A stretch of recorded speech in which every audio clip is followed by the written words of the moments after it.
Well, it's that time in the show where we take a look at the papers. I'm joined this morning by Emma Wolfe and Lucy Beresford. A very good morning to you both. Thanks for sticking with us today. I hope you've got a coffee or a warm drink. Let's get straight stuck in then. We're starting, Lucy, with the Star.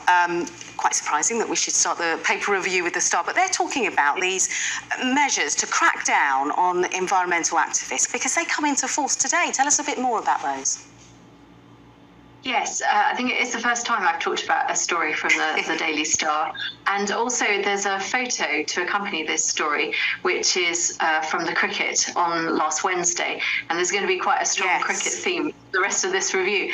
But yes, you're right, this crackdown on the eco-protesters, whether that's Just Stop Oil or Extinction Rebellion, come into force today. It's been a long time in the making. Priti Patel was talking about it over a year ago, wanting to crack down on protesters who are either disrupting people who want to get to work or people who want to go to see loved ones in hospital. But what we've seen, even just in the last 5 days, we've had Pride in London disrupted by Just Stop Oil protesters. And of course, as the photograph shows, Jonny Bairstow attempting to remove one of the Just Stop Oil protesters who had been trying to put orange powder on the square. And luckily that didn't affect the match. But I think there is this conflict between people in this country recognizing the freedom of speech and the freedom to protest. But one man's protest is obviously another man's complete disruption. So what these measures are designed to give the police more powers to not just stop some of the protests, but also go after people who are tunneling. We saw this maybe about 25 years ago with Swampy, the protester, who would tunnel and hide for a long period of time. Yeah. These powers given to the police enable them to actually go after the activists, even when they're not protesting. Well, we'll have to see what happens on Monday. Wimbledon starts. Will they make an appearance there? We shall see. Emma, let's talk about the Telegraph because, what do you think here? Because the Tories have these by-elections coming up and there's talk that this is going to be, for the Tories, the biggest defeat in the by-elections to date, maybe. What do you think? Yeah, so this is a poll, unsurprisingly, commissioned by Labour from Opinium, which is forecasting or predicting the biggest, well, they say the biggest ever election defeat for the Tories. That's actually incorrect. There would be a bigger one, but it would be a massive by-election defeat for the Tories if this were to happen. This is the Nadine Dorries seat of Mid-Bedfordshire. They currently have a majority of nearly 25,000 there. And polls are predicting, this opinion poll is predicting that Labour could overturn that. The Tories have held that seat since 1931. So there's no doubt that it would be very, very significant.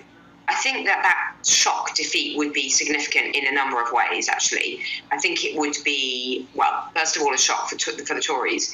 I think it would maybe convince some wavering Conservative MPs who are not sure whether they want to stand, whether they want to risk it. This is considered a very safe seat.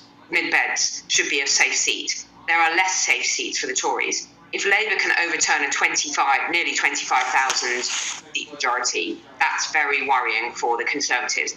More than that, though, Leah, I think it would give a real confidence boost to Labour going into this general election year. It would put a real spring in Keir Starmer's step.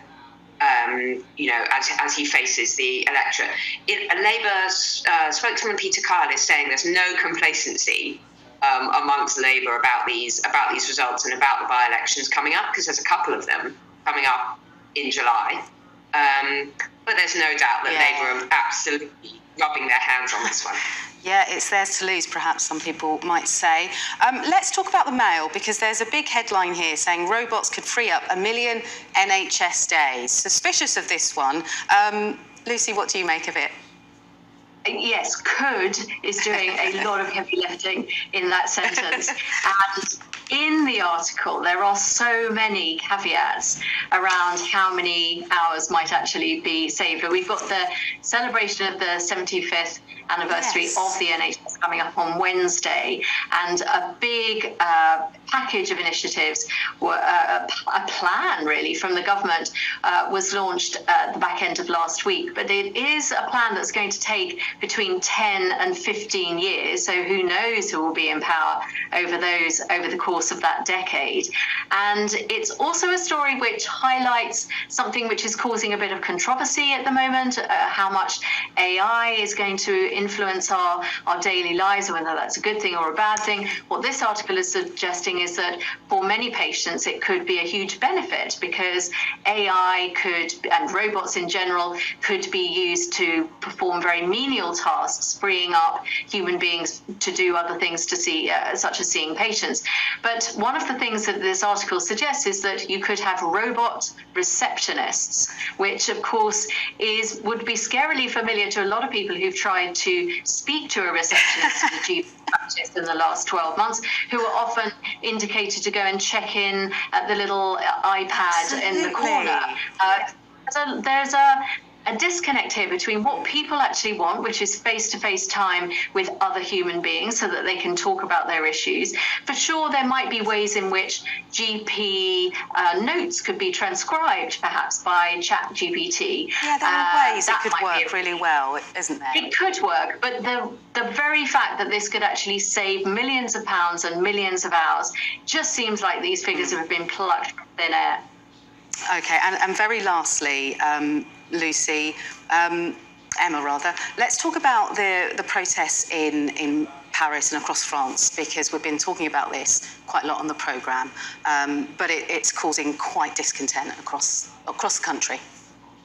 Yeah, so we've just seen the 5th or even going into the 6th night of unrest across France. And as you say, it's spreading. Obviously, things kicked off in Paris, but now spreading to Marseille, Lyon, Lille, all across France.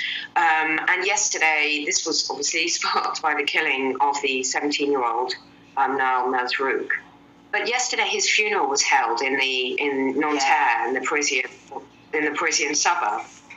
And I've been reading so much coverage of that funeral, and a really, really beautiful, calm, silent, dignified ceremony. And I think it's worth reflecting for a moment on that. He had a simple white casket, a very simple headstone, just saying his name and the date of his birth and his death. Yeah. And if that doesn't move you to tears, I don't know what would. And his mother, his grandmother, grieving, dignified, silent.